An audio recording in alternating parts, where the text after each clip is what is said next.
Get Yourself Outside is the name of the album. And you guys kind of describe yourself as progressive bluegrass. Is that correct? That's a fair assumption. Okay. You know, we always had a hard time classifying ourselves, but yeah, it's definitely not contemporary or traditional. So right. Because I can hear all sorts of stuff going on in some of these songs, and I would go, "Ooh, that's not what I'd call bluegrass," but that doesn't really matter anymore, does it? No. All righty. So when was the record recorded and where? We recorded it in Longmont, which is just north of here. Right. Colorado. We're in Boulder. At our friend studio, John McVeigh has a studio called Cinder Sound, and we started in April, and the three of us recorded rhythm tracks. We did like 4 or 5 days, something like that. Something like that.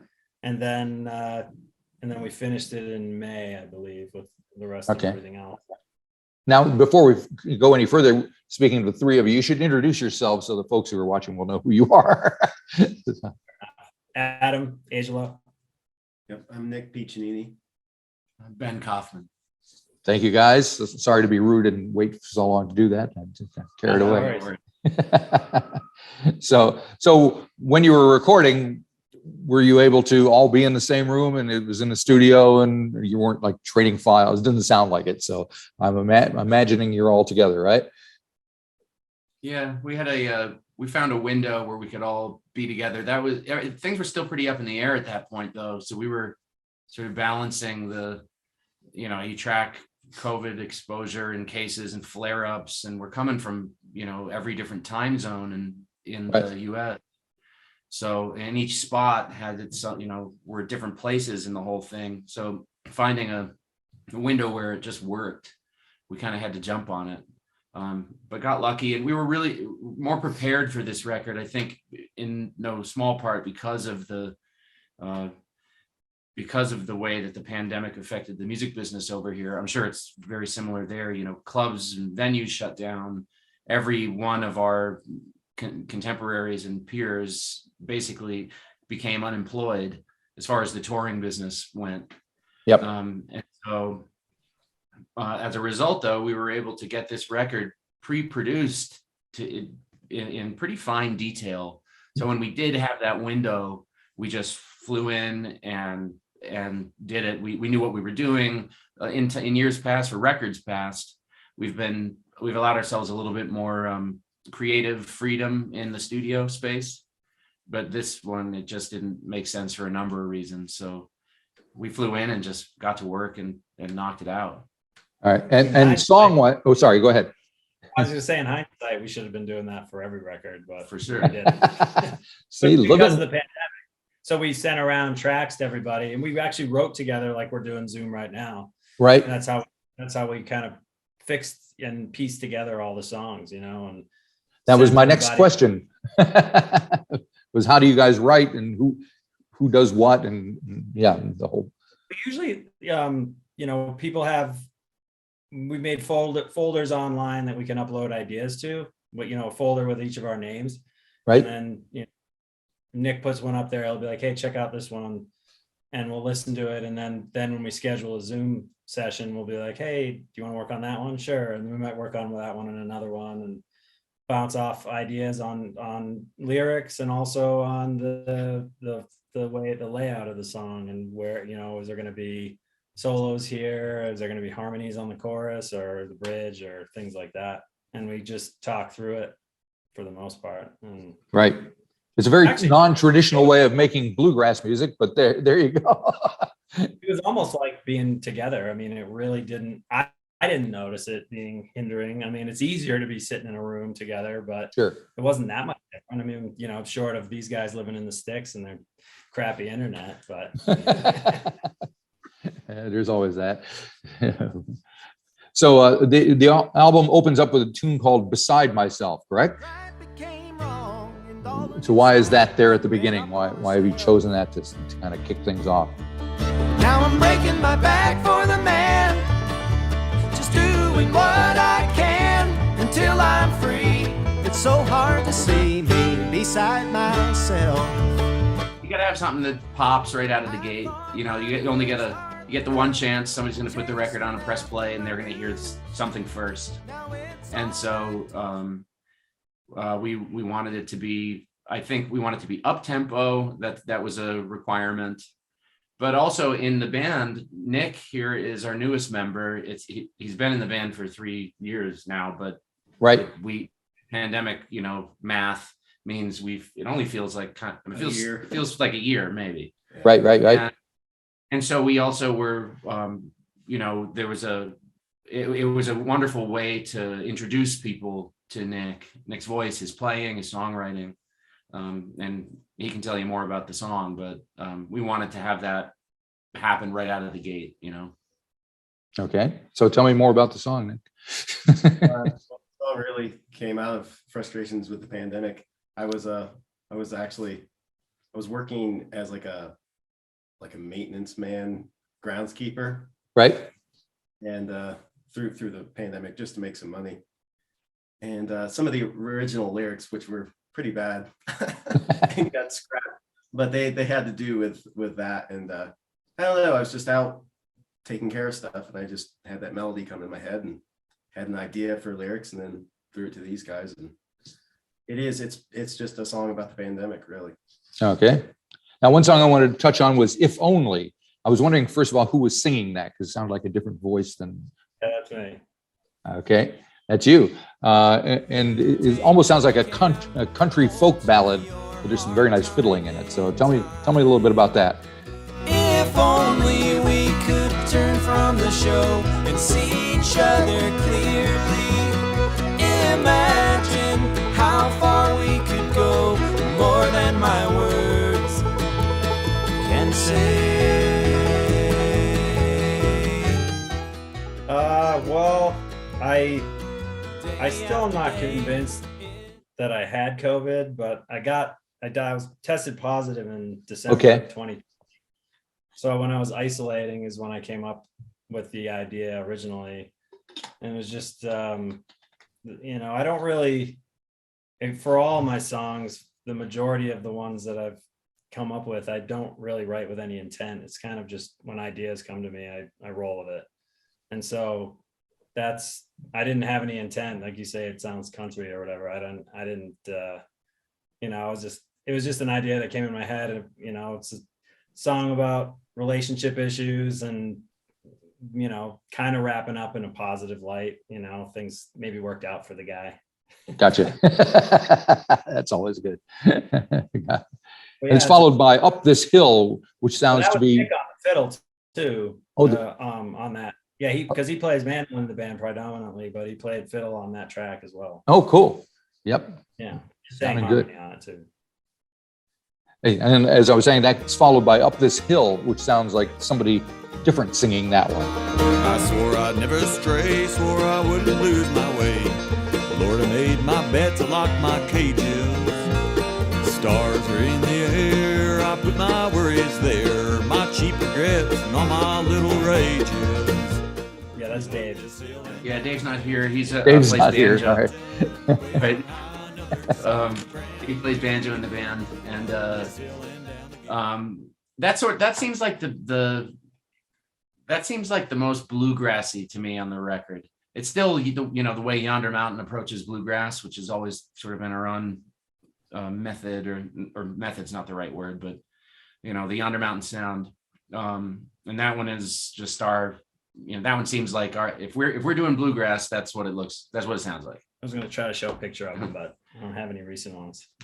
And Dave showed up with it. I think maybe Adam, you did some writing with him on that, or was that A little mostly bit. him? That was mostly him though. We worked on the format, like the music and the lick and all that, but lyrics were mostly him, all him really. Okay. Yeah. And while we're talking about who's singing what, you have "Change of Heart," which is that Allie singing that, right? That's Ben. No, I'm just kidding. Thank you very much. I'm trying my best. Yeah. Tell you one thing, I remember you said it was late, you said you were cold. I started thinking where my keys were, thinking I'd won when your car door closed in your bed.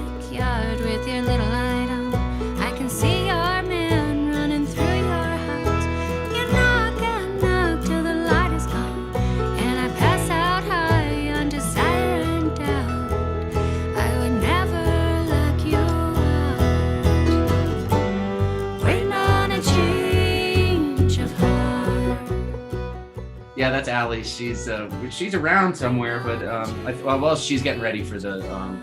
We got to head to Denver. It takes her a lot longer to prepare for the shows on account of women have it harder than men in show Okay. makeup and I could go just wardrobe. like this, but I'm not. Yeah, gonna. that's true. Nobody would notice or even care.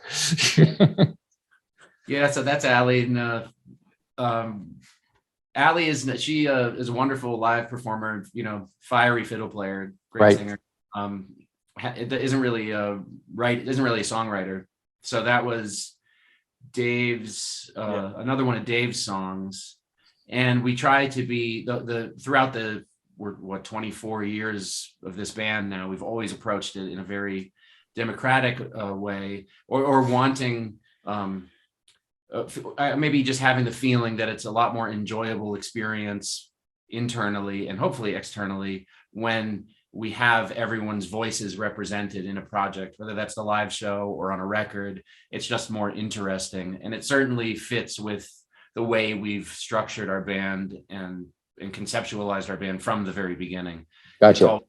Everyone in the band sings, everyone plays, everyone solos, everyone for the most part writes or at least has an input on the music. All righty. And then the album ends with Suburban Girl, which almost sounds like a folk song, and there's a video with some skateboarding in there and all that. What's going on there? I know your dad is asleep. I know your mother's fried. Grip tape got a hold of me, and everything's alright.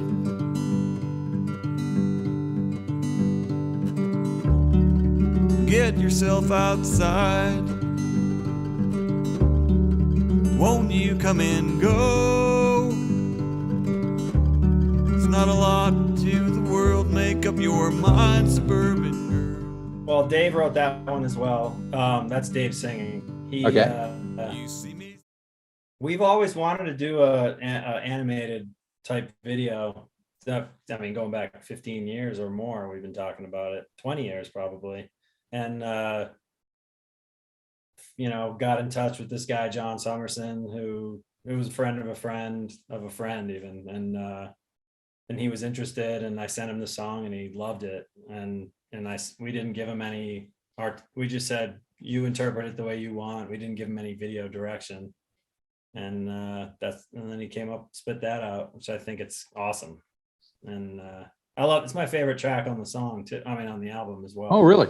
Okay. Yeah. I Very think cool.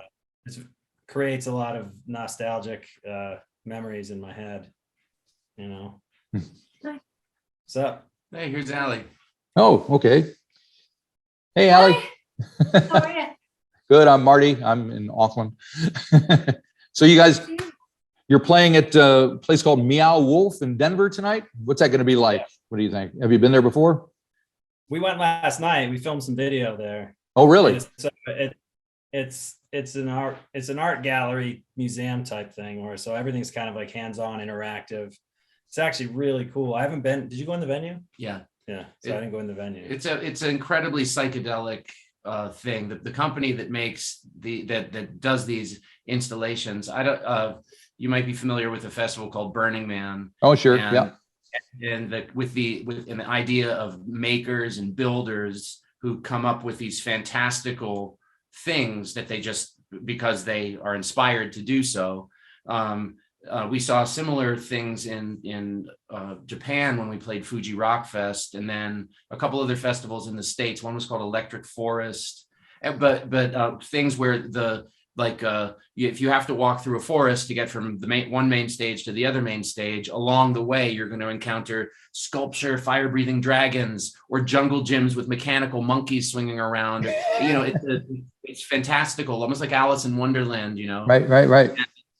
And as now I'm a kid at heart still, but as a grown-up who still is just in love with that imagery, and how can we as adults get back to that wildness of our youth.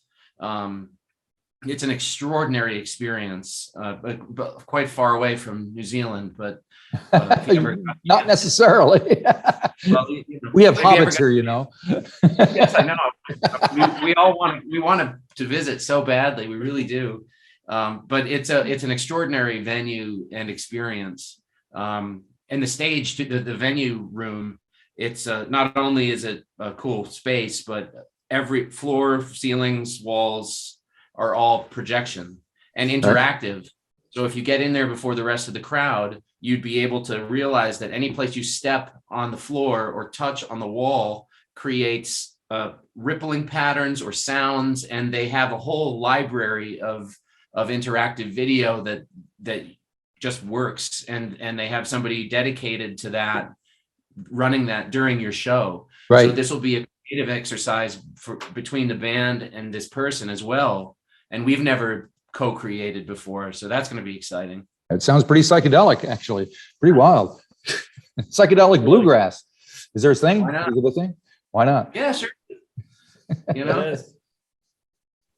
Isn't that what, didn't Salmon have something like, or was the, oh no, that was Greg Wilson came up with that for us, the psychedelic boogie grass. yeah, I mean, That was you know, way back. but I think certainly what I've come to find over the years is maybe what you think about bluegrass or the musicians who create it, it's a lot wilder behind the scenes than you think. You know?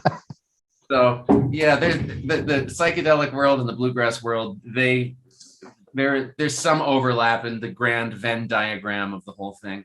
Gotcha. Sounds pretty, yeah, sounds cool. All righty. Well, hopefully you guys can come down to New Zealand at some point in the near Do you future think- once things open up. All right. Well, I'll let you go because you got a busy day. Sounds like. Good luck with the gigs and the record and everything. And thanks for talking to me. Yeah. Thanks, Marty. Have a good We'll one. see you. Bye-bye.